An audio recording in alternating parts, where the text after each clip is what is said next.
nhớ dòng nó đặc cái gì hết rồi nó giờ tên nó bê châu nhớ cho hồ thì vừa trẻ ra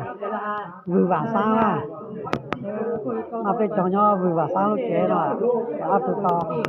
khỏi bắt chạy nó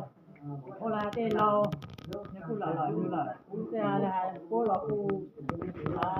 chắc chắn là tôi tại nó tên là cô yo cái yo hay rồi nó cô yo nó hay thì là cô cho nó đó thì là nó đi hỏi dân mà chợ cô chợ lâu có sao phải được đây họ lại chăng người ta họ nói